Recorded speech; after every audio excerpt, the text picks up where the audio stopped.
Okay, shoutout po muli dito sa ating munting YouTube channel at ito ang inyong Pinoy Firearms Instructor na Gunsmith din naman. Okay, bago ako bumati at magpasalamat ay gusto ko lang munang basahin ang ating content ngayon mula sa katanungan ni Bel Sotri. Ang sabi niya ay, "Good day po sir. Sa tilting at rotating barrel design, alin ang maganda? Ano ang pros at cons nito? Thanks po."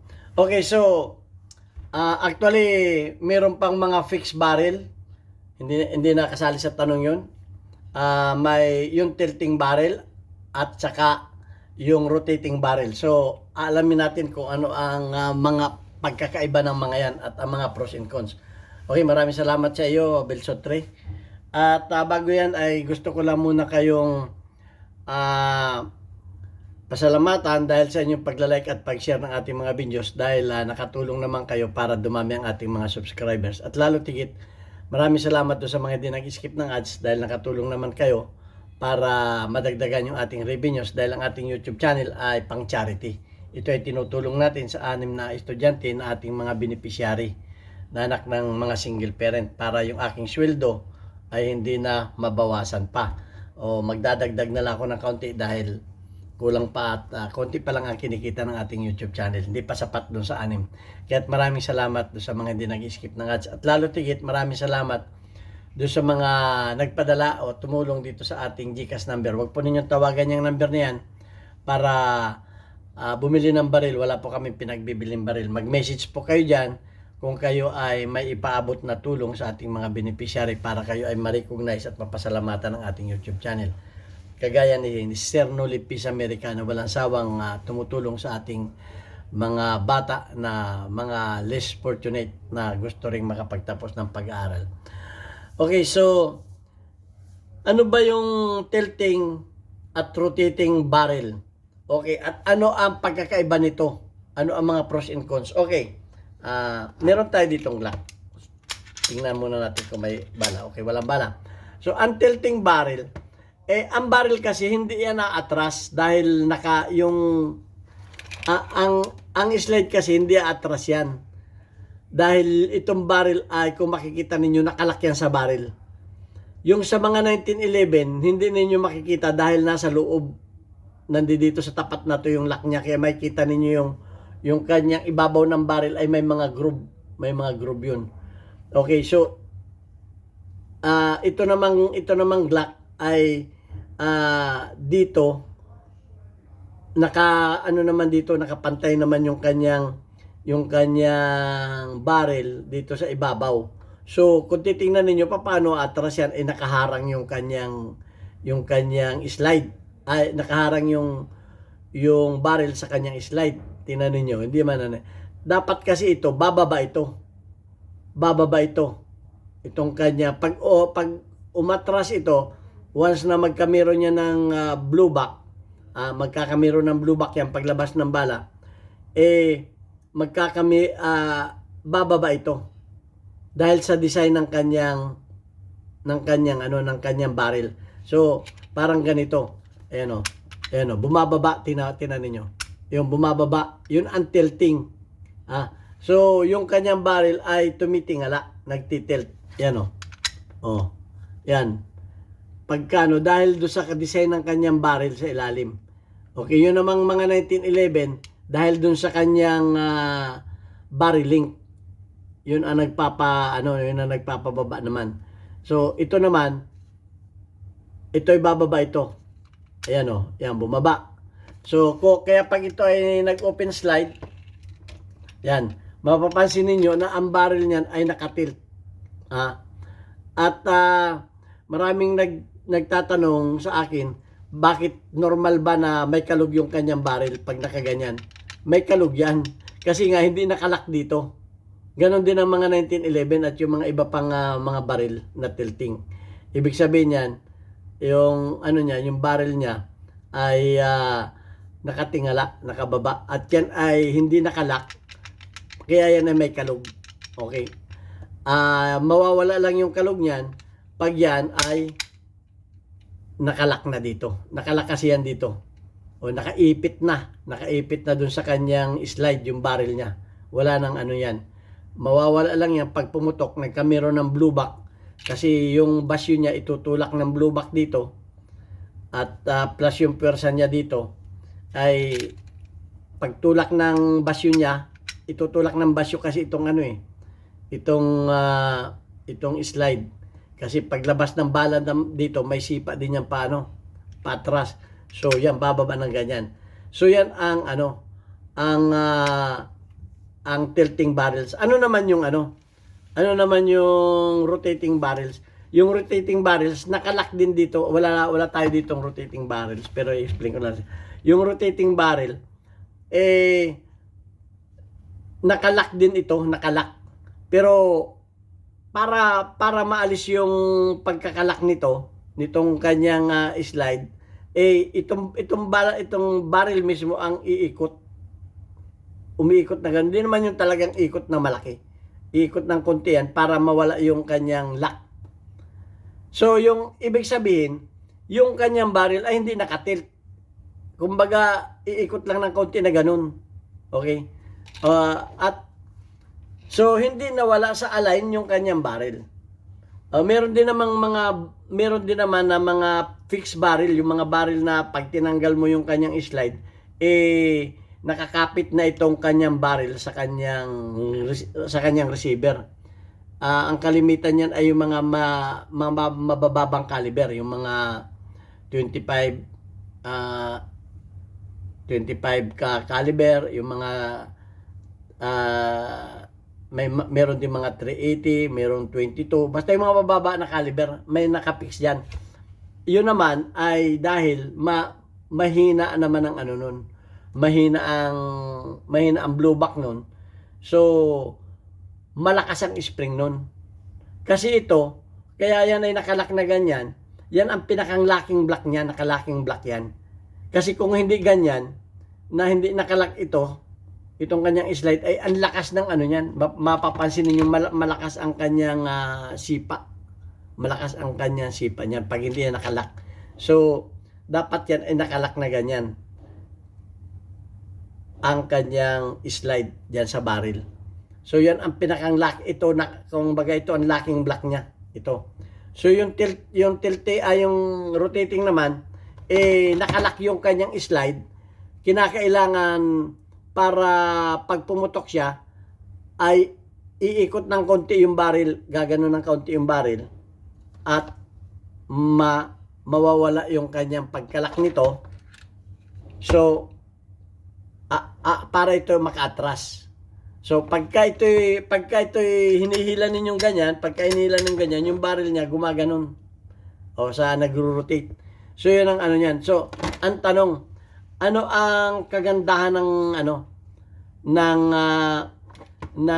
mga ganito, mga pros and cons ito? Ito yung mga common na yung mga tilting barrels. Ito yung mga common sa mga pistol.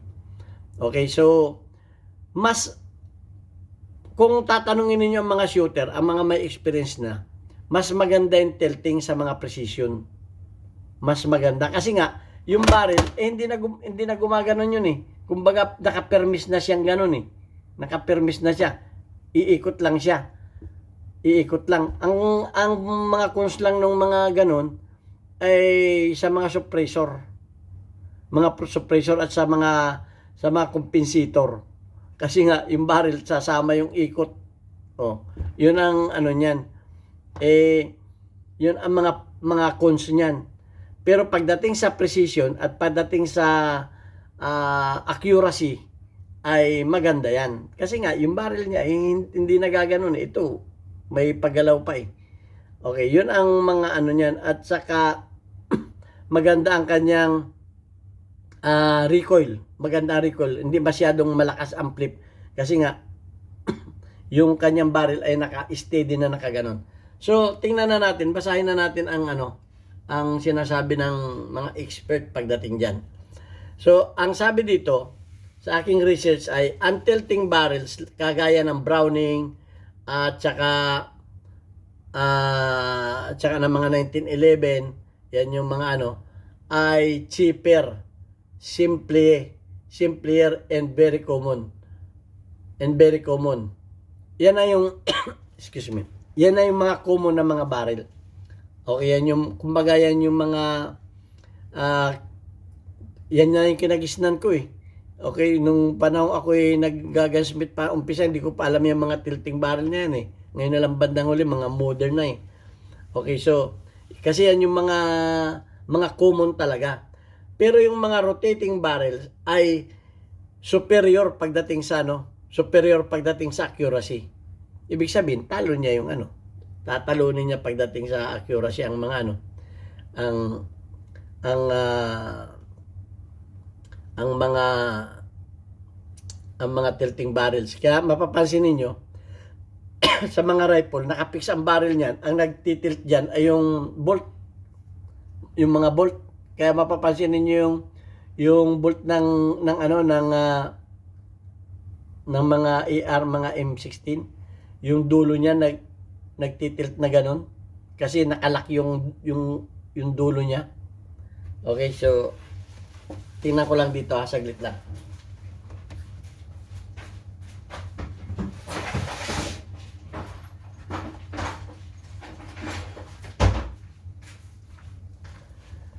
Kaya mapapansin niyo sa mga sa mga M16, ito ang nagro-rotate, yan nagro-rotate yan umiikot ito kasi nga nakalak ito. At yung barrel niya ang naka-steady. Kung mapapansin niyo ito, ikot yan yan umiikot Yan ang nagtitilt ito. So yan ang kasi nga nakalak ito. Nakalak pagka nakaganyan yan, pagka nakasalpak na ganyan, nakalak ito. Ngayon, pagka pumutok na yan, papasok na dito yung gas. Papasok na yung gas dito, aatras na ito. Ang umatras na ito para mawala yung lock niya dito. So, ibang topic na. Parang ganun din yan. Ang nakalak sa kanya ay yung kanyang bolt. Dito naman, ang nakalak ay yung kanyang slide para magkamero ng ng cycle. So yan, at ang sabi nga dito ay pagdating sa accuracy, kaya mas accurate nga ang mga rifle Pagdating sa accuracy ay naka-align kasi yung bore niya sa axis, naka-align. Hindi nawawala yung pagka-align niya kasi nga hindi na nagtitilt. At ang sabi ay axis by aligning the bore axis ay better pagdating sa accuracy. True, they can be pricier. Pero pagdating sa price ay mas mataas ang presyo nito. Slightly, at saka ito ay kumbaga mas mahal, at saka ito ay merong konting complex, may pagkakomplikado. At ang potential nito ay pagdating sa suppressor. Yun, pagdating sa suppressor, compensator, yan ang mga making rotating system better for high performance. Okay, while tilting remains the practical standard for many.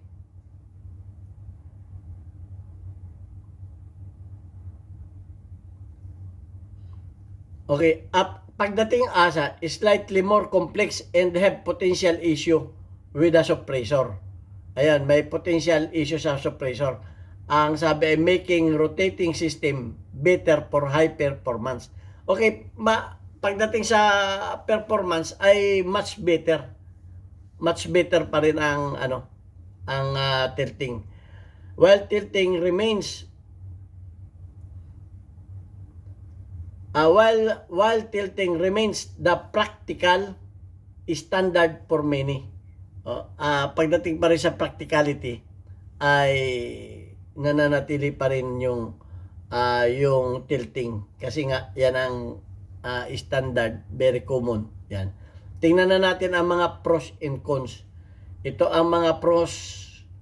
Ang pros ng tilting, effective sa pagdating sa cost ay effective siya. Cost effective. Ibig sabihin nga, hindi masakit sa bulsa. Generally cheaper and simpler to manufacture. Madali ang pagmamanufacture nito. Simple at saka pagdating sa manufacture. Kaya mas mura ito. At ito ay widespread. Ibig sabihin ay mas kilala. Okay, actually lately ko na lang nakilala itong mga rotating Ito kasi widespread. Ito na yung kinagisnan ko Oh. At saka offer allows lighter overall design. Yung design niya ay talagang lighter ang design niya.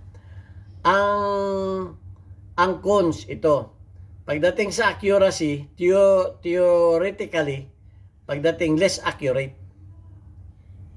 sa theoretically. The barrel tilts slightly, shifting the bore axis during the recoil, which can impact precision compared to fixed barrel. Ayun ang pinaliwanag ko kanina. Kasi ito, magtitil pa na nga, samantalang yung ano, yun na yun ang position na yun, hindi na magbabago. So, yun ang isang ano nito. Pagdating sa accuracy. At more receiver stress, yun, sa mga receiver, mas stress ang receiver dito. Sa mga tilting. Sa dati, puts higher demands stress on the receiver. Yan ay isang ayon sa mga sa mga expert. At mas madali, kumbaga mas madaling kumalog. Can cause more wear on interacting surface. Okay, kaya meron kami ditong mga Glock na nagkakamero ng wear and tear dito. Kung mapapansin niyo dito ay nakakamero ng wear and tear yan dito. Kumakalog yan dito. Meron kaming mga pangyari na ganyan. Dahil nga sa tuwing babagsak yung slide niyan, ayan doon sumasalpok yan. Gayon din doon sa mga 1911. Kaya makakabili kayo ng mga barrel na hindi drop in, yung mga oversized na barrel sa mga 1911 kasi yun ay ipinipiting doon sa kanyang slide. So yun ang mga niyan. Tingnan naman natin ang rotating barrel. Okay, ang rotating barrel, ang mga example niyan ay meron na ang Glock niyan, Glock 46, meron. Yung Beretta PX4 Storm, yan. Yan yung mga tilting barrels. Yung mga rotating barrels. At saka meron ng Alien yan, yung logo Alien. Yan ang mga example na may mga rotating barrel. Ang pros niyan ay better accuracy. Barrel rotates, keeping the bore axis consistent, leading to better accuracy. Okay, yung barrel niya, yung bore axis niya hindi nagbabago. Nakaganon pa rin, hindi na nagtitilt na ganon. Kaya leading better accuracy. At mas reduce ang nito, muzzle rise. Siguro mas maganda yung pagka-lock ng kanyang slide. Kaya reduce ang kanyang muzzle rise. Rotating forces help redirect recoil, lowering muzzle climb.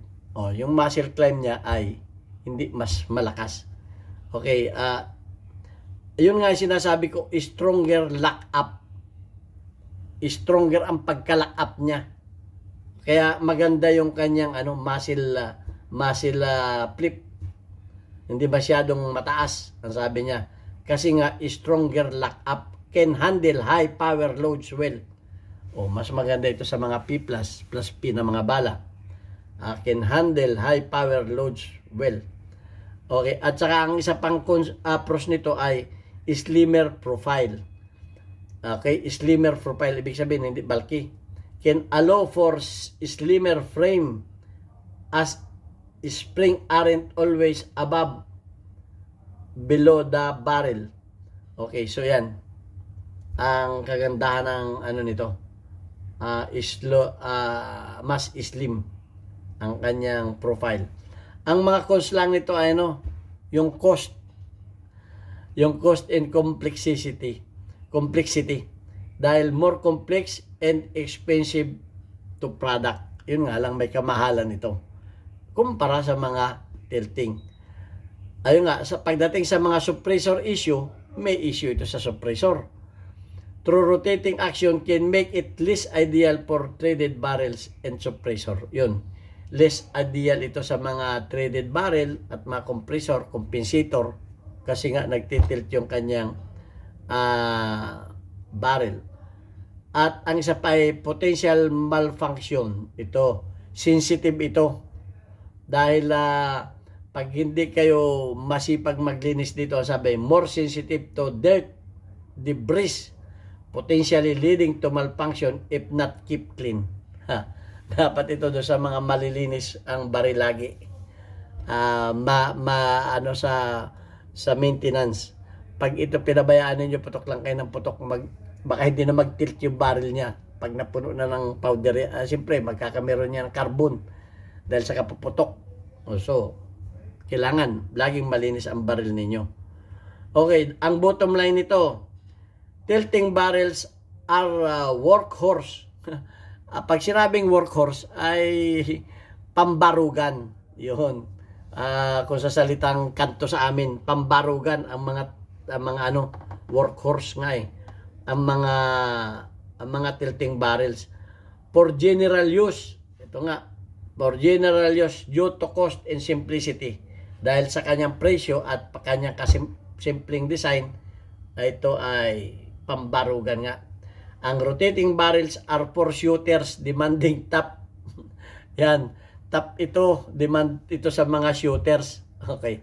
Kung mga actually kung hindi ka naman aspiring na mag world champion o Philippine champion o anumang champion mo dyan, ako basta lang ako matutong pumutok, hindi na ako nag-i-invest ng gaano kamahal na baril.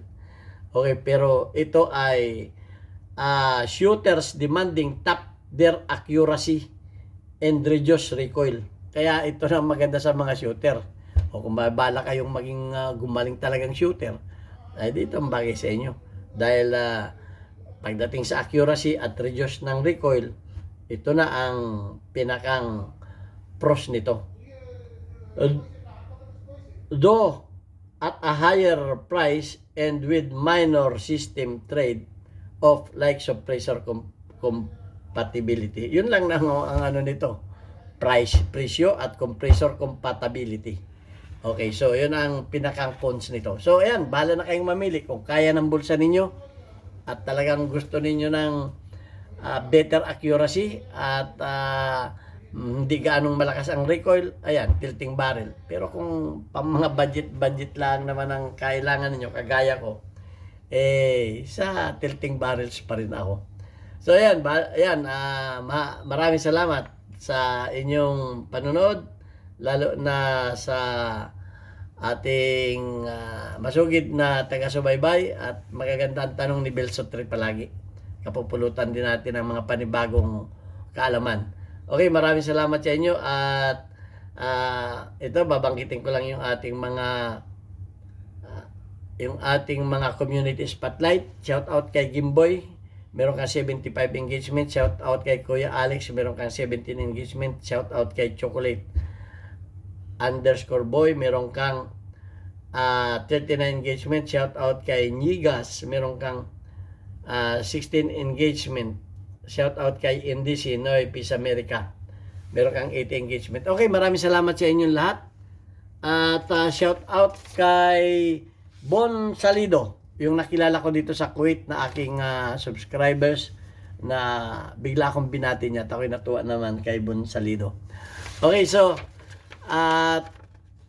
shout out na rin sa mga kababayan ko sa Pinamalayan Oriental Mindoro. Ayan baka naghahanap kayo ng masarap na burger. Ayan, meron tayong Papa Burger dyan. Mura lang. Buy one take one sa halagang 40 pesos. Marami pang pagkain dyan na kayo pwedeng ma-order. At 24/7 ang bukas niyan. Maglilingkod sa inyo. At kahit brown out, may generator yan. Okay, maraming salamat. God bless us. Thank you very much.